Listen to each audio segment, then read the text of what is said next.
ये जो आप बात कह रहे हैं ना, अब आतिशी का मैं पोस्ट पढ़ रही हूँ, आम आदमी पार्टी की नेता और दिल्ली के पूर्व मुख्यमंत्री।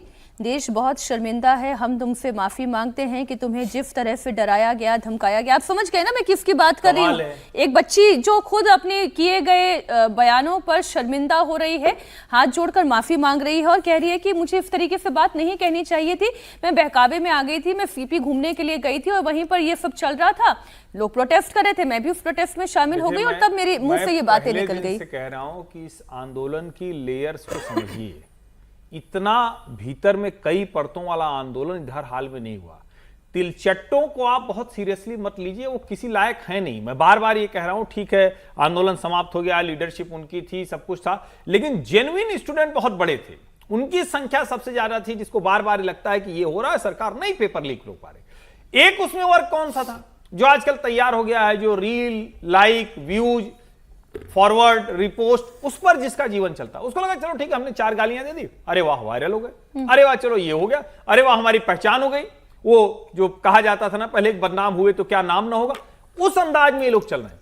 लेकिन अगर उन बच्चों को समझ में आया, उनको डर लगा, उनको सोसाइटी में एक किनारे, एक तरह से कहते हैं बहिष्कृत होने का डर लगा, कोई भी लगा, उसके बाद वो माफी मांग रहे हैं। तो अगर पूर्व मुख्यमंत्री के तौर पर एक महिला आकर ये कह रही है कि हम आपसे माफी मांगते हैं कि आपको इस तरह, क्या किया जा रहा है भाई? नहीं क्या सर, उन गालियों को जो कुछ वो कर रही थी, वो लड़कियां या लड़के उनके साथ वो खड़ी हैं? नहीं सर, समाज में कॉर्नर वाला डर नहीं। आतिशी जो कह रही हैं वो ये कह रही हैं कि पुलिस और प्रशासन एक 15 साल की बच्ची को डराने में लगा हुआ है, पर ये ना बीजेपी की पहली गलती है और ना आखिरी गलती है। ये सत्ता के अहंकार में पागल हो गए हैं, पर जिस तरह जेंसी ने इन्हें झुकने पर मजबूर कर दिया, जल्द ही युवा भी इन्हें कुर्सी से भी नीचे लेकर आएंगे। और इसमें आपको कुछ और पॉलिटिकल रिएक्शन सुनने इसलिए चाहिए। प्रधानमंत्री मोदी कुछ भी कहें, कांग्रेस को सवाल उठाना ही है, विपक्ष से तो सवाल उठाएगी भी। कांग्रेस सांसद प्रमोद तिवारी ने कहा कि मोदी उल्टी गंगा बहा रहे हैं। उल्टी गंगा बहती है, ये प्रधानमंत्री जी के आज के माफीनामे से पता लग गया। अरे प्रधानमंत्री जी, ये गांधी का देश है, गौतम बुद्ध का देश है। हम तो उम्मीद कर रहे थे कि आप उन नौजवानों से माफी मांगेंगे जिनके शरीर में आपकी पुलिस की चलाई हुई पिलेट्स मौजूद है। उस बेटी से माफी मांगेंगे जो हॉस्पिटल में जिंदगी मौत की लड़ाई लड़ रही। उन लोगों से माफी मांगेंगे जो आपके पुलिस के अत्याचार के शिकार हुए और जिनकी आंखें जाती रही। उनसे माफी मांगेंगे जिनको AK-47 लेके दौड़ाया।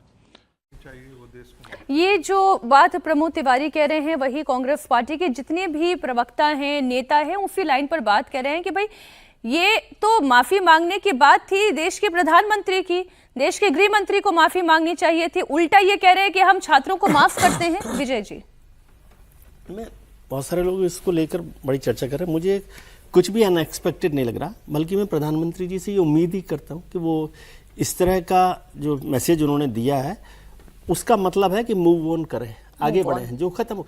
कई बार क्या होता है कि कुछ चीज़ों से इतनी बिटरनेस हो जाती है कि उसको ख़त्म करना मुश्किल होता है। ये उस बिटरनेस को ख़त्म करने का मैसेज है, जो आंदोलनकारी छात्र हैं उनके लिए भी और जो उनके खिलाफ खड़े थे उनके लिए भी। तो ये संदेश पार्टी में उन लोगों के लिए भी है जो गटर जनरेशन बता रहे थे या कुछ बात कर रहे थे, और उन लोगों के लिए भी है जो प्रधानमंत्री या और तमाम लोगों को गाली दे रहे थे या अपशब्दों का इस्तेमाल कर रहे थे। तो इसमें मुझे कोई ऐसा, और हमारी बेटी, मुझे नहीं पता किसने कहा नहीं कहा, क्योंकि मुझे इससे ज़्यादा हमारे बच्चे कहने से ज़्यादा संबोधन क्या हो सकता है किसी का, सबसे मतलब ये तो संबोधन है। और ये तो हम लोग सब लोगों से बात करते हैं, हम भी यहाँ पर बात करते थे अपने बच्चे की तरह से ही बोलते हैं कि भाई हमारे बच्चे हैं ये। इसमें जो प्रधानमंत्री जी ने जो बात कही उसमें मुझे थोड़ा सा वो है, और वो इसलिए है कि उनकी जो जनरेशन है उसके लिए, और हम जैसे लोग भी, हम भी उनसे छोटे हैं लेकिन उस जनरेशन के, जिनके लिए कल्चरल शॉक है।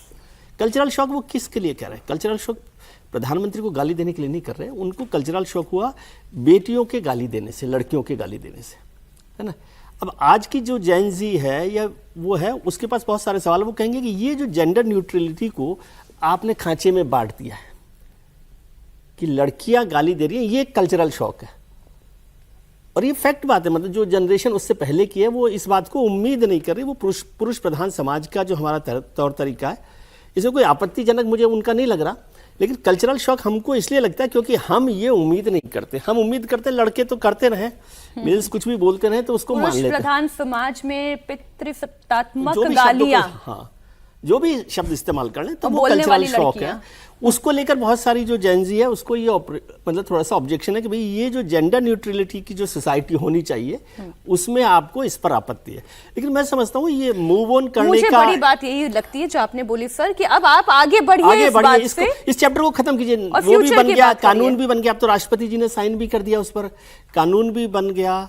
और मैं तो इसलिए भी हैरान था, जो मैंने पहले भी दिन भी कहा था कि ये पहला कानून था जो 2 साल के अंदर संशोधन करना पड़ा। जी। तो इसको लेकर तो कांग्रेस को घेरे में लेना चाहिए था कि जब 2014 में फरवरी में ये कानून पास हुआ था तो आपने इतना कमजोर कानून बनाया। भाई जो लोग आज करें कि आपने उसमें नहीं पकड़ा, तो ये सवाल तो उनसे भी करना चाहिए था। ठीक बात है। मैं समझ नहीं पाता कई बार कि हमारे राजनेता किसी बात को कहां से पिक करते हैं, कहां से पिक नहीं करते।